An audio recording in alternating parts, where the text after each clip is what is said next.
YouTube, what's going on? Thank you for clicking on the video. Black Ops 6 is here, but before I get into any gameplay, I want to run you guys through the best settings to give you that perfect balance of performance and quality so that your game looks great and runs great on day one. I'm gonna have a lot more tips and tricks videos coming over the course of this week, so if you found this video useful, make sure you subscribe. And if you want to join me on the journey for unlocking this year's multiplayer mastery camo before we move on to the other ones, then come and check out my stream at twitch.tv/AdamXJW. Let's get into things. Okay, right, we got 226 FPS as the average for our benchmark test before we change our settings, so let's see how well we can improve that. Display mode, we're going to go full screen borderless, can go full screen exclusive, but you have to tab in and out if you want to change back and forth between programs, so whatever works for you. Obviously set up your display monitor, display adapter, that's going to be your GPU. Refresh rate is going to be set to max by default when you have your display mode set to full screen borderless. If you do set it to full screen exclusive, then you can go ahead and change things around. Obviously you pretty much always want it to be max, but if anything's wrong here, change to full screen exclusive, apply it, and then you can change back to full screen borderless, and it usually just like converts over. Aspect ratio, this is typically only important if you have like an ultra wide monitor or something like that. Restart shaders, we're going to come back to this because we're going to want to do that after we've changed all of our settings. Display gamma is 2.2 if you're on a monitor, it's 2.4 if you play on a TV. Gamma and brightness is really up to you. I usually put my brightness up to about 55 so I can just see a little bit more. Eco mode, you want to be in custom if you want the best performance. I don't really know how much like energy or money or anything you can save by having it in low efficiency, but I imagine it's like very minor differences that you're talking there. VSync off for gameplay, VSync off for menus as well. Set your custom frame rate limits. You can set your menu frame rate to 60, so that means that your game's going to be less of a weigh on performance when you're in between games and you tab out into Discord or anything like that. Gameplay custom frame rate limit, you really want to align with your monitor and your system a little bit. My monitor's max refresh rate is 280 hertz. My PC can go well beyond that. I'm going to set it to 300, so that should keep me a pretty steady 300 altogether, which means I'm going to get a consistent 280 coming through to the monitor at all times, basically. If you're not too sure what to do there, just set this to equal what your monitor is capable of. Menu render resolution, it's not important as a setting. You can reduce it a little bit if you want. This is going to be more in between games that it's affecting the performance of your system, but it's really minor stuff. Same thing for pause game rendering, I just keep that off. And reduce quality when inactive, that's going to do the same. You're just minimizing how much extra energy your system's using when you're not kicking around there. Focus mode, I always leave this to 0, set it to off, whatever the setting is. Otherwise you're going to get that like black grain around your screen. Yeah, graphics preset, ignore this. We're going to go down and change things, then it's going to change from extreme to custom, so it's not important. I am black screened. Awesome. Nothing too fresh there, they'll work out the bugs. Whenever you load back up, don't load it in safe mode unless the game is like repeatedly crashing. Otherwise it's going to reset all of your settings back to like the defaults and you're going to have to do all of this again, and it's just a nightmare. It's just not worth it. Render resolution, you want this set to 100. If you can't edit it, it's because your upscaling and sharpening is wrong. This for me is set to NVIDIA image scaling by default. For the sake of keeping good clarity, you want to be on fidelity, CAS, and that's just going to improve the overall look of the game. It's going to be less grainy and more smooth, and then that allows you to edit your render resolution, which you can then set to 100. Dynamic resolution, keep off. This is really only if your GPU can't handle the quality of the game. DLSS frame generation, you can have on, you can have not. I've not tested this much yet. It will help you get better performance in theory, and it's only available on some of the newer NVIDIA tech, so it should be worthwhile. I'm going to run with it on, test it, see how it goes. VRAM, you can keep this set to around about 80. If anybody has any issues with like hitches or crashing or anything, try lowering this down to like 50 odd. Play a couple games, see if you're still experiencing it. If you're not, like work things up a little bit and go from there. Keep variable rate shading on. Then we get into the details and textures. This is really where it's going to be a little bit variable per your system. As I say, I have really good specs. I'm going to keep my texture resolution on high. Texture filter, I'm going to bring this down to normal. Depth of field is one that you want off. This is going to help your perception of fights and how things look. It's going to avoid adding that like peripheral blur around your gun when you fight people. Detail quality, I'm keeping to high. Particle resolution, I'm going to take this down to low. If your system struggles or you have lag when you get into gunfights or when there's explosions and stuff, take this all the way down to very low. This can be really intensive on like the VRAM usage, so when you have things like thermites,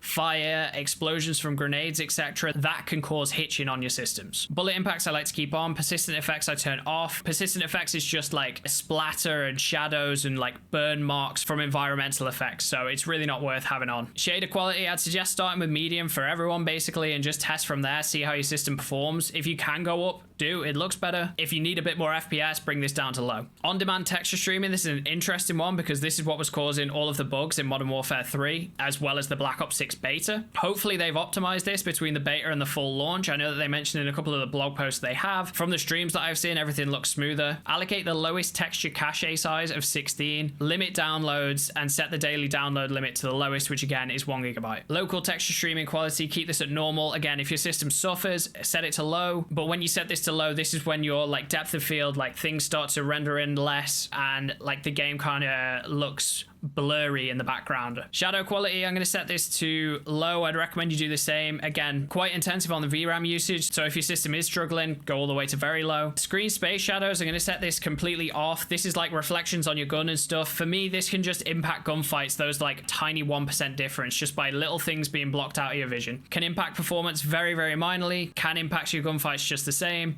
not worth having on. Occlusion and screen space lighting, I'd turn off. Same for screen space reflections, which really is just going to give you like some glare off of lighting. And then finally, the reflection quality we want low. Tessellation, I'd set this to near. Again, this is probably one that you can put up to all if you have a high powered system, but it just means that your PC has to work harder rendering more things in the background that aren't necessarily relevant to what you're looking at. Volumetric quality, set this to low so that you have the least impact from weather effects. I take the deferred physics quality to off, so water effects don't bother you. Same with weather grid volumes, and then water quality off too. In view, just to keep things quick, we can just turn this motion reduction preset on and work from there. It's going to turn a lot of the motion blur and everything off as well, which makes the game feel like more cinematic but less accurate and less sharp when you're in gunfights. FOV is really your choice. I'd recommend going to 105, 110 for multiplayer. Warzone, of course, a bigger map, so you need to see more, take more in. But multiplayer, and especially Black Ops 6, majority of the maps are really small, so you don't need to see your full peripheral. Keep your ADS field of view as affected. This means it's going to zoom closer into the field of view value that you have set, so you can see more of the people that you're fighting. Weapon field of view, this is really subjective. I prefer to keep mine on default. A lot of people I've seen using wide. In theory, if you use narrow, you see a little bit more of the gun, so maybe if you struggle with your aim or anything, it can help you just a touch, but really this is just down to what you prefer. Third person field of view, keep to max. Vehicle field of view keeps default. Motion blur off. Weapon motion blur off. First person camera movement down to 50%. I recommend the same for third person. ADS transition doesn't matter. And inverted flashbang, again, it depends on what you want. I personally can't stand my eyes getting absolutely blasted with white every time I get flashbang, so I put this on inverted. It goes black, it goes dark. It's a bit jarring to get used to at first, but it's much easier on the eyes when you're playing like 12 hours straight, you know? That's all the changes we're going to make on the graphics side. Real quick, you should go down to interface and just go into telemetry and throw on any of these that you want to keep an eye on. You know, monitor your FPS, monitor your server latency. I particularly recommend that in the first weekend as well, where we know there's going to be some issues and hitches, so you know it's not you, it's probably the game. And then generally things like graphics card temperature, the clock,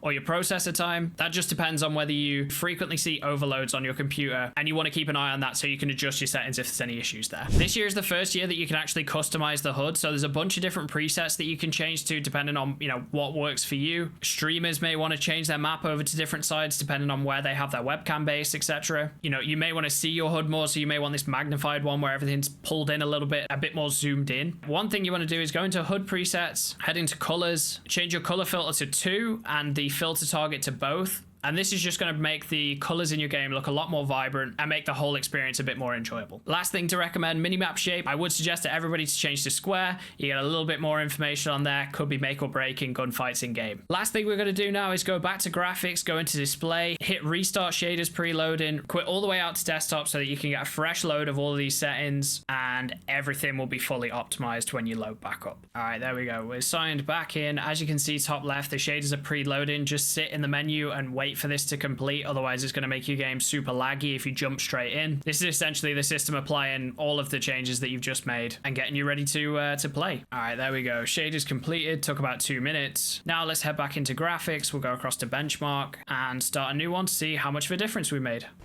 Averages are looking pretty good. This guy's got wall hacks, man. All right, we got an average of 291 and a low FPS of 235 there. Low first at 136, so we've improved everywhere. Again, obviously everything's going to differ per the quality of your system, the specifications that you have. I've improved performance on mine by like 30% just by making those quick tweaks. You can see here that I'm GPU bottlenecked, which is what you really want. You want your GPU to be handling most of the work and producing the frames and bringing the game to life. So everything's looking good. I'm going to get into a game. If you found this video useful, make sure you subscribe, and I'll catch you in the next one.